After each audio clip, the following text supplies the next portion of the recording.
दोस्तों नमस्कार, मैं विमल शाही आप सभी लोगों का अपने चैनल में स्वागत करता हूं और उम्मीद करता हूं कि आप लोग सब लोग स्वस्थ होंगे एवं मस्त होंगे।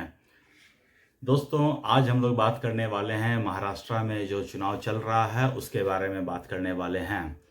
दोस्तों जैसा कि आप लोग सबको पता है कि महाराष्ट्र में जो है चुनाव आयोग ने चुनाव का घोषणा कर दिया है और 20 नवंबर को सिंगल चरण में महाराष्ट्र में चुनाव होने जा रहा है और 23 नवंबर को झारखंड के साथ इनकी भी चुनाव की काउंटिंग होगी। तो चुनाव में महाराष्ट्र चुनाव में मेनली दो गुटों में मुकाबला है, एक है एनडीए और दूसरा है इंडिया अलायंस। तो एनडीए में जो है सीटों का बंटवारा मतलब बहुत स्मूथली हो गया है, उनमें किसी तरह का कोई मनमुटाव नहीं है, किसी तरह का कोई मतभेद नहीं है। लेकिन जो दूसरा गुट है इंडिया अलायंस, जिसमें कि शिवसेना उद्धव ठाकरे वाली पार्टी है, एनसीपी शरद पवार वाली पार्टी है और कांग्रेस पार्टी है, इसमें मतलब कि अभी तक सीटों का जो है बंटवारा ढंग से हो नहीं पाया है। कभी कुछ नंबर्स आते हैं, कभी कुछ नंबर्स आते हैं, कभी ये कैंडिडेट का घोषणा कर रहा है, कभी वो कैंडिडेट का घोषणा कर रहा है। मतलब कि it seems like they are not on the same page. वो एक टेबल पर कभी बैठते ही नहीं है, मेरे ख्याल से लगता है। अभी कल मैं देख रहा था कि उन्होंने जो अभी जो लेटेस्ट फाइनलाइज किया है वो 85 85 85 है। मतलब कि 85 सीट पर कांग्रेस, 85 सीट पर शिवसेना उद्धव और 85 सीट पर एनसीपी शरद पवार चुनाव लड़ेंगे। और बाकी का जो सीट है उसमें अभी तक भी फाइनलाइज हो ही नहीं पाया है कि कौन कितने सीट पर लड़ेगा। तो दोस्तों जैसा कि आप लोग सब जानते हैं महाराष्ट्र में 288 सीट्स हैं और इन्होंने अपने चुनाव पे कुछ जैसे ही ये आया है तो शिवसेना ने कुछ कैंडिडेट्स का मतलब कि अनाउंसमेंट किया है, एनसीपी वालों ने कुछ कैंडिडेट्स का अनाउंसमेंट किया है। कांग्रेस तो अभी तक पता ही नहीं चल रहा है कि क्या कर रहा है क्या नहीं कर रहा है। वो वही लग रहा है कि खरगोश की तरह है कि वो स्टार्ट तो लेते हैं फिर जाके बीच रास्ते में कहीं सो जाते हैं। दोस्तों आज एक बहुत इंपॉर्टेंट न्यूज़ आई है और वो न्यूज़ है कांग्रेस के जो महाराष्ट्र के जो चीफ हैं नाना पटोले ने वो किया है। वो एक मीडिया वार्ता में बात कर रहे थे तो मीडिया वालों ने पूछा उनसे कि जो राहुल गांधी ने कहा है कि वो आरक्षण खत्म कर देंगे, इस पर आपका क्या कहना है? भैया यहीं फंस गए। तो नाना पटोले ने ये कहा कि हाँ कांग्रेस राहुल गांधी बोल रहे हैं तो ठीक ही बोल रहे हैं। मतलब कि और अभी पीक चुनाव चल रहा है और आप में सीटों का बंटवारा ढंग से हो नहीं पाया है और इस तरह के मुद्दे पर आप बिना अपने सहयोगियों से पूछे हुए, बिना किसी से सजेशन लिए हुए, मतलब कि मीडिया देखा नहीं कि मुंह खोल के बोल देना है। तो जैसे ही ये बात मीडिया में आई है पूरे मीडिया में तहलका मच गया कि भैया नाना पटोले ने बोला कि वो जब सत्ता में आएंगे तो आरक्षण खत्म कर देंगे। अब इस मुद्दे को बीजेपी, शिंदे वाली शिवसेना और अजित पवार वाली एनसीपी ने ये इस मुद्दे को बहुत जोर शोर से उठा रही है कि बीजेपी ने तो ये कहा है कि जब तक हमारी सांस चलेगी तब तक आरक्षण को कोई छू नहीं सकता है। शिंदे साहब ने भी यही कहा है और अजित पवार ने भी यही कहा है।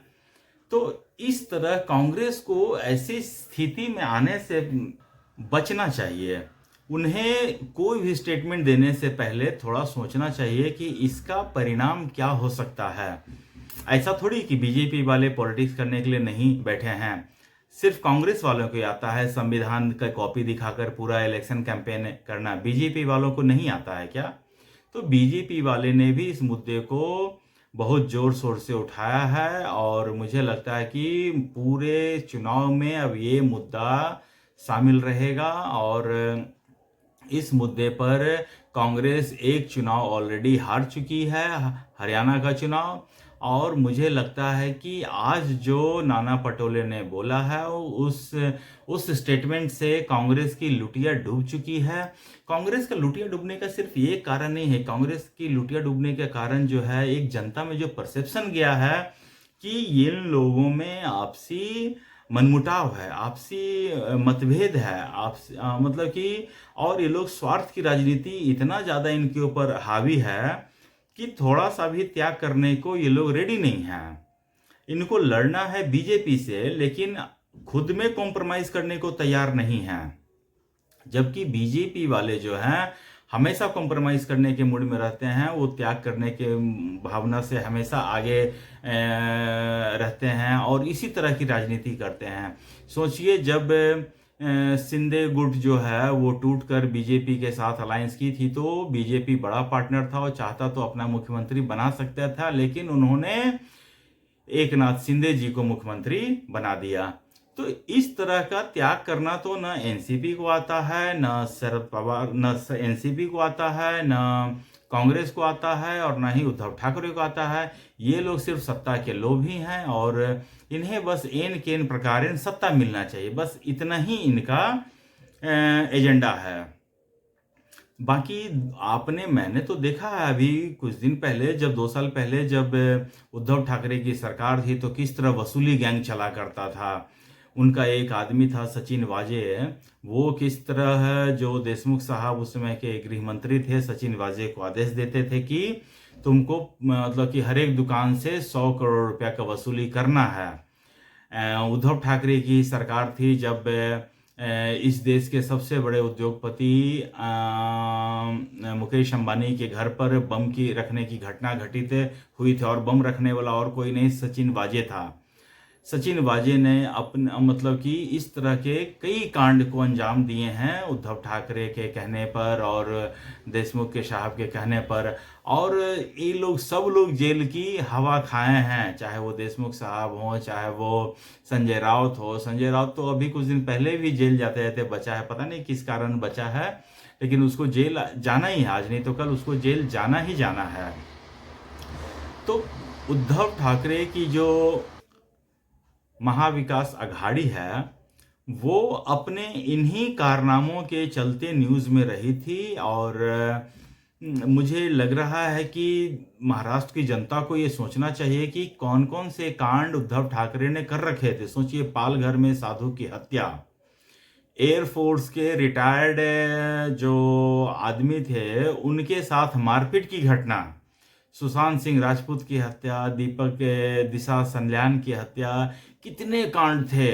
सोचिए, उसमें कोविड का सिचुएशन चल रहा था, बिहार से एक आईपीएस अधिकारी मुंबई जांच पड़ताल करने को आए थे, उनको क्वारंटाइन करके रख दिया। कंगना रनावत का बंगला तोड़ना, मतलब उसके बाद कोर्ट ने उनके ऊपर 2 करोड़ का फाइन लगाया है। तो मतलब कि उद्धव ठाकरे तो ऐसा मान के चलते हैं जैसा कि मुंबई उनके पिताजी का है। अरे तो ठीक है ना, पिताजी का है तो पिता जो कहते थे वो तो कम से कम मानो। उद्धव ठाकरे के पिता हिंदू हृदय सम्राट बाला साहब ठाकरे ने एक बार कहा था कि मैं जीवन में कभी भी कांग्रेस से समझौता नहीं करूंगा और जिस दिन ऐसा करने की बारी आएगी मैं अपना ये दुकान बंद कर दूंगा। और उनके देखिए बेटे और पोते जो हैं आज कांग्रेस के चरणों में गिरे पड़े हैं। कांग्रेस के चरणों में कभी मुंबई, कभी दिल्ली, कभी मुंबई, कभी दिल्ली, सोनिया गांधी के चरणों में। और जो शरद पवार ने जो उनका इंसल्ट किया है, मतलब कि कुछ दिन पहले मैं वीडियो देख रहा था, उसमें किस तरह शरद पवार ने उद्धव ठाकरे को अपने कमरे से बाहर निकाला कि तुम बाहर जाकर वेट करो, और उद्धव ठाकरे बड़े बेशर्मी के साथ बाहर निकले हैं। मतलब कि इज्जत तो किसी को राशि नहीं आता है, ये सोच के ये मान के चलिए आप लोग।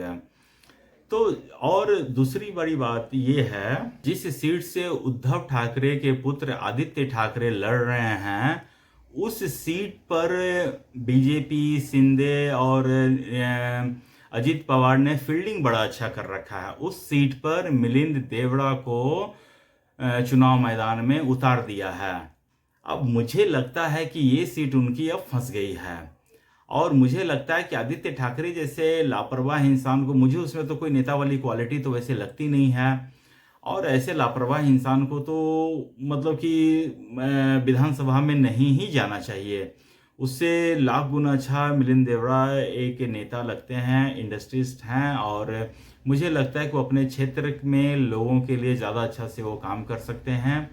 और वहाँ के लोगों को ये सोचना चाहिए कि हमारे लिए कौन अच्छा है, कौन बुरा है, किसके ऊपर हम भरोसा कर सकते हैं। मुझे नहीं लगता है कि उद्धव ठाकरे आज के समय में भरोसेमंद इंसान हैं। जो आदमी अपने बाप की बात को नहीं रख सका, वो दूसरों की बात क्या रखेगा।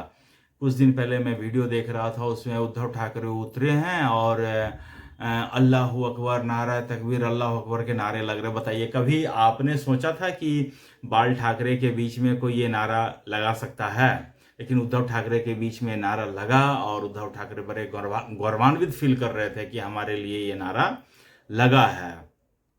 तो दोस्तों, ये पॉलिटिक्स है, इसमें हर कोई अपना अपना हित देखता है, अपना स्वार्थ देखता है कि मेरा किस में फ़ायदा है।